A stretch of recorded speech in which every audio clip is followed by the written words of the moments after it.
অনুরাগের ছোঁয়া ধারাবাহিকের আজকের পর্বে আমরা দেখতে পাই দীপার বাড়িতে এসে অবিনাশ আর দীপ বসে গল্প করছে। হঠাৎ দীপা ঘরে এসে দীপকে দেখে চমকে ওঠে। সে উদ্বিগ্ন হয়ে জিজ্ঞেস করে, কিরে দীপ, তুই কখন এলি? এখানে কি কিছু হয়েছে নাকি? ওখানে সব ঠিক আছে তো? তখন দীপা আরো বলে, দীপ, তুই একদম আমার মনের মতো হয়েছিস। এদিকে দীপ সেখানে এসেছিল অনেক গুরুত্বপূর্ণ কিছু কথা বলতে। সে দ্বিধাহীন ভাবে বলে ওঠে, বড় মা, আমি তোমাকে জেঠুমনির বিষয়ে কিছু বলতে এসেছি। জানো, জেঠুমনি অসুস্থ হওয়ার পর থেকেই শুধু মর্নিং ওয়াক নিয়ে ব্যস্ত থাকে। আর মা একটা ওষুধ খাওয়ায়, সেটা খাওয়ানোর পর জেঠুমনি সব ভুলে যায়। একথা শুনে দীপা সেই মুহূর্তে চিন্তায় পড়ে যায়। সে বলে, আমাকে সুযোগকে বাঁচাতেই হবে, যেভাবেই হোক। এর জন্য এখনই একটা প্ল্যান করতে হবে। অবিনাশ একটু চিন্তিত হয়ে জিজ্ঞেস করে, কিন্তু কিভাবে, কি করবেন আপনি ম্যাডাম? এর পরের দৃশ্যে দেখা যায় যে সবাই বাড়ি ফিরে এসে জানায় তারা সেখানে আর থাকবে না, আবার কলকাতায় ফিরে যাবে। কিন্তু সূর্য একটু রাগান্বিত কণ্ঠে বলে ওঠে, আমি এখান থেকে কোথাও যাব না। এই অচেনা জায়গায় এসে আমার মনে হচ্ছে আমার অনেক চেনা কেউ এখানে আছে। আমাকে আর খুঁজতে হবে না। আমি এখান থেকে কলকাতা যাব না। পরবর্তী দৃশ্যে দেখা যায় উর্মি সুযোগে নিয়ে দীপার অফিসে আসে। আর তার আগেই অবিনাশ আর রূপা মিলে একটি প্ল্যান তৈরি করে রেখেছে। সেখানে একটি বিজনেস প্রেজেন্টেশনের আয়োজন ছিল। কাকা তখন বলে, আমরা প্রথমে প্রেজেন্টেশন দিব। কিন্তু রূপা বলে, না, আমি দিব।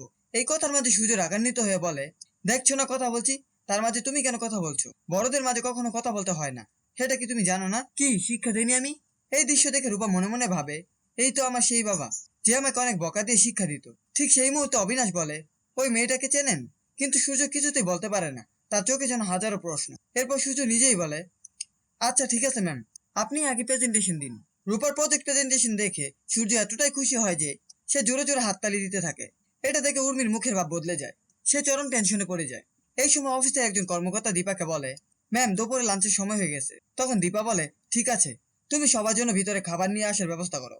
তখন উর্মি বলে, দাদা, আমি আপনাকে খাইয়ে দিচ্ছি। সূর্য ক্ষিপ্ত হয়ে বলে, আমি কি ছোট, আমাকে খাইয়ে দিবে? আমি কি নিজে কিছু খেতে পারি না?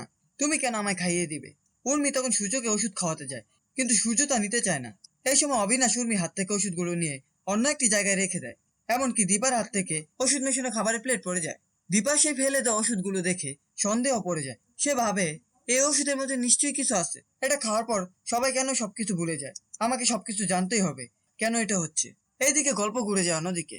বাড়িতে কেউ না থাকায় সেনগুপ্ত বাড়িতে এসে রুদ্রের শান্তির জন্য যজ্ঞ করে। সেখানে দীপ এবং পিসিয়া কেউই তাকে আটকাতে পারে না। দেবীর আহ্বানে যেন কুণ্ডলিনীকে কেউ আটকাতে না পারে। এদিকে কুণ্ডলিনী রায় সোনাকে নানান কথায় প্রভাবিত করে। সে বলে, তোমার স্বামীকে মেরেছে, তুমি তাকে কখনোই নিজের জীবনে আসতে দিবে না। সোনা বিস্মিত হয়ে বলে, আমি আমার জীবন থাকতে কখনোই এই বাড়িতে আসতে দেব না। শেষ দৃশ্যে আমরা দেখতে পাই দীপা উর্মির মধ্যে তীব্র কথা কাটাকাটি শুরু হয়। দীপা হঠাৎ উত্তেজিত হয়ে যায় এবং জোর করে উর্মিকে সেই ওষুধ খাইয়ে দেয়, যেটা সে প্রতিদিন সুযোগে খাইয়ে আসছিল। সে চিৎকার করে বলে, খা, দুজনে একসাথে মরবো। একা মরবো কেন? খা, বেশি করে খা। এই ছিল অনুরাগী ছোঁয়া ধারাবাহিকের আজকের আপডেট। ভিডিওটি ভালো লাগলে চ্যানেলটিকে সাবস্ক্রাইব করে পাশে থাকা বেল আইকনটি অন করে দিন।